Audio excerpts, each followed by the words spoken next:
nycfirmfest.squarespace.com. The link will also be on the show page, and I've posted it in the live chat. You going to be there, Carvin? No, I was going to be one of the speakers, but I guess I shouldn't say unfortunately, but I am going to say unfortunately. I got to go to a wedding for one of my wife's friends. Okay. Yeah. Yeah. Is there mead at the wedding? No, there's going to be none but Bud Light and Philistines. Latte or some crap. Poor I'm going to have to Carvin. bring my flask. Yeah, you will. You'll have to bring something. We will drink a cup in your honor. I'm going to actually be on the panel there, so I will be at the NYC Firm Fest and doing assuming I have a voice.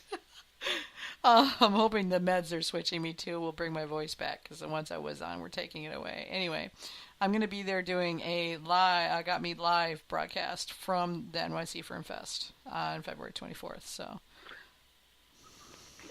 Awesome. Well, hopefully, you do get your voice back, and we love your show. We love what you do for Mead, and we definitely want you to get your voice back. Yeah, I want me to get my voice back too. Yeah, it just won't be the same with me surrogate yelling at folks for you at the Mazer Cup. Yeah, I know, right? It's like, AJ, tell them this. Whisper, whisper. Speaking of the Mazer Cup, and folks, if you haven't gotten your ticket to come out to the Mead conference, there's some great speakers who are going to be out there. You got Tom. I think you got Sergio. You got Carlos from Superstition. It's going to be that. Jeff did an amazing job last. I think it was last week when he was on, or the week before that. He just did a great job. It was great to hear him talk about his barrel program, and just to get his feedbacks in general on me. Jeff's kind of a hero here in Arizona. Contrary to what people think, we can make mead out here in the desert, and it's kind of great because we could just put our honey on the outside when we go to work, and when we come home, it's melted, so we can make mead with it. So that's kind of cool. Yeah, well, and we've got Chrissy Zarpour, mead and food pairing. We've got oh gosh, who else have we got? We've got one of our members is doing a sour mead experiment, and that will be, I'm adding a breakout session for her to do her thing. We're going to have in the breakout sessions, we're going to have a mead best practices. That's going to have Pete Bachlich, Carvin, I need you on that panel, and Bobby, and I think I'm going to get Sergio. So, but it's going to be, really awesome mead makers, and it's a mead best practices, basically a 101 kind of class where they can fling questions at y'all. We got. I think Matt's going to be there too as well. So Matt's I think Matt's going to be there too. We'll be doing something on both days. Yeah. But I want the listeners to imagine being in the bar, eating some chicken wings. You got to be eating something. Yeah. Drinking your beer, and surrounded by nothing but great mead makers. And being able to basically solicit advice from people for a whole week. Yeah. It's a life-changing, mead-changing experience just to be in the room with that much talent and being able to sit there and talk mead with people who love it just as much as you do. Yeah. So coming out to that competition, participating in the Mazer Cup, either as a judge, as a steward, and just enjoying the conference for that week is it's a great privilege. And if you can do it, if you have the ability to do it, and you have the ability to come to the conference, I strongly encourage you to come out, because I can definitely tell you're going to walk away with some lifelong friends and some lifelong mead-making knowledge. Yeah, and it's 24/7 mead the whole week. I mean, this is so funny. This sounds almost like, literally. Almost literally, yeah. This sounds like a telethon, like a fundraiser telethon. So it's a mead-a-thon. Yeah. Do we get Jerry Lewis anytime? So yeah, I mean, we start out with the conference. I mean, well, actually, we start out with the AMMA members meeting on Tuesday, and then we have the conference on Wednesday and Thursday. We have 2 tracks, home and professional, plus a trade show going on at the same time for both those days. On Thursday, we also add in the breakout session, so y'all are gonna have to decide what you're gonna attend. This should be fun, and then Friday and Saturday is the Mazer Cup judging. And then Friday night is the mead mixer, which Carvin has graciously purchased. How many tables did you buy, Carvin? I think we look here. Like all of them? Was it all of them? 8 Or? tables. Yeah. No. So let's just talk about that for just a second. And hopefully people don't take this the wrong way, but I'm type A and I speak my mind, so I'm just going to say it anyway. It's one of the things I know about you. There's a lot of great mead outside the United States that people just don't know about. Well, it never gets and imported. I travel a lot, and I get to taste some of those meads. So a lot of the people who are at the tables that I donated, well, me and my wife donated those 8 tables to be able to highlight small meaderies. And you're going to have a lot of mead from outside the U.S. that a lot of people don't get the opportunity to taste. Mm-hmm. So for that one ticket price, you're going to be able to taste. I think we have 30 different meaderies. Yeah. Over those 8 tables. And, where can you go in one night for one price and taste? It's probably going to be over 60 or 70 different types of mead in that room. Well, not mead, but meaderies in that room. Yeah. That's awesome. That's an awesome. And the VIP tickets to me are awesome because you get to get in an hour before everybody else, and it's like the Disney premiere pass. You get pass. to eat all the shrimp before they come in. Yeah, you get to eat all the shrimp before they get in there. You get to eat all the shrimp before everybody else gets in there. In case you've and never then been... your second plate underneath the table. Right? Yeah. In case you've not been to the mead mixer, the hors d'oeuvres are to die for. So, I mean, you got to go. I mean, it's just... And get there early so there's food left. Yeah, you miss out on all the really good stuff otherwise. Yeah, but yeah. So please take advantage of that. Yeah, and take advantage of that. The mead mixer is an awesome thing to go to. It really is, and it is the largest mead tasting event in the world, and it only happens that one time at the Mazer Cup every year. So get your conference ticket and get your mead mixer ticket. Look at us, Carvin. We're like telethoning for this thing.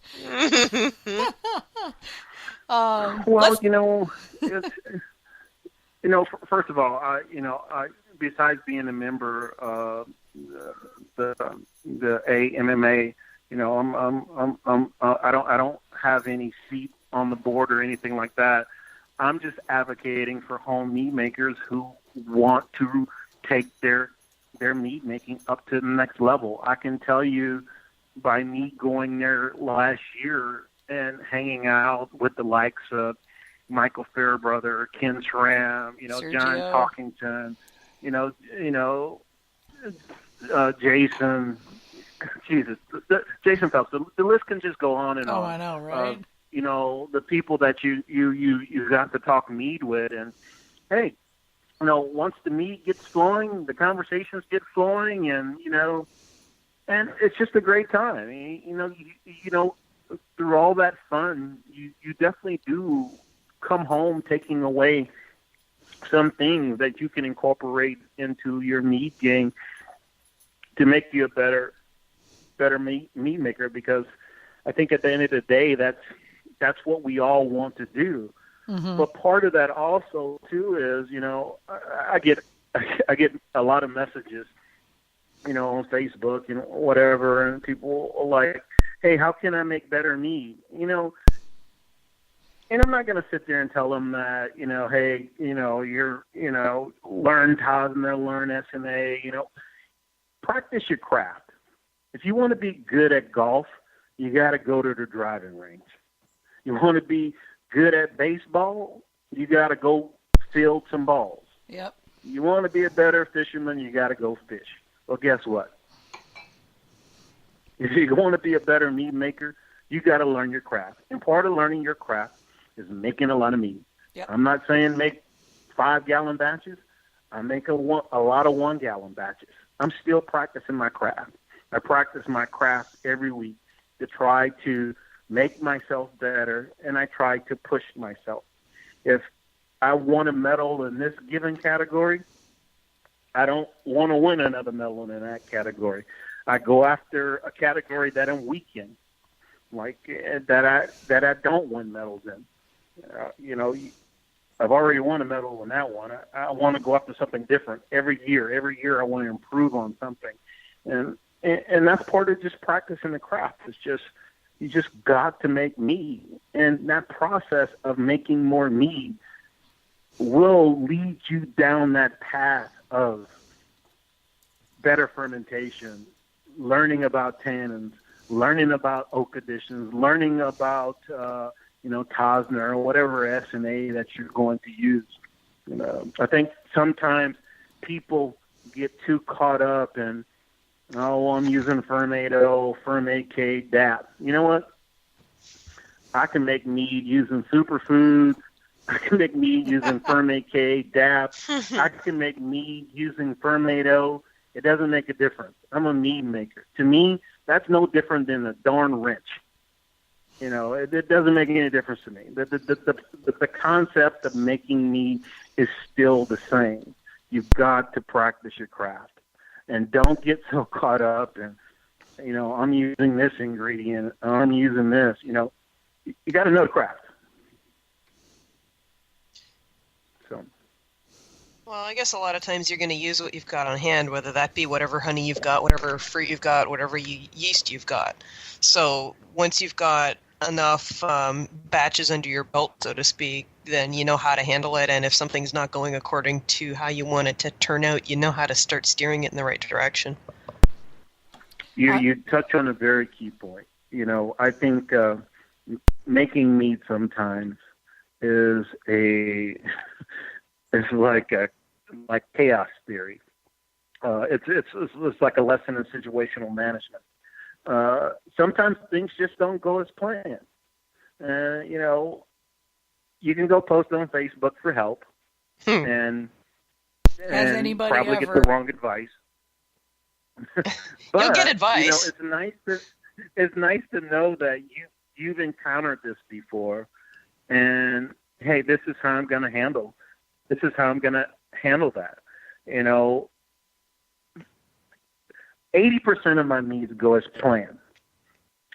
For example, I'll tell you a perfect example. I had a mead. I was fermenting some North Dakota sweet clover, and I used the yeast. I did my 5 1-gallon batches.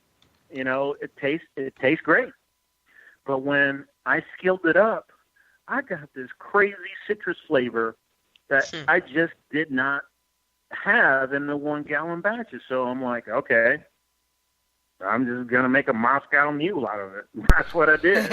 I like Moscow Mule. It had so much crazy citrus flavor to where when I put the ginger in, it already tastes like it had lime in it. Cool. I'm like, okay, I'm just gonna. If this is what the meat gods want to give me, I'm just gonna work with it. Right now, I got it carbonating. Well, I have what's left carbonating in the outside fridge because, when you have 4 kids, 3 kids of legal drinking age, and that brings more kids over to your house for Super Bowl. You kind of need a lock on the fridge at that point, You can go through a lot of carbonated mead. Yeah. So, yeah. I love the low ABV meads, and once again, great. That's probably one of the reasons why I make a lot of traditionals, because those things are easy for me to turn. I got kids over here trying to get things off the tap. They want mead, so I don't want to use a lot of my honey to feed the masses. So I'll make something 7-8%. I'll make something 7-8% carbonated up, put it on the tap. Those guys are happy. You know, that keeps them away from the good stuff. Yeah. Okay, so important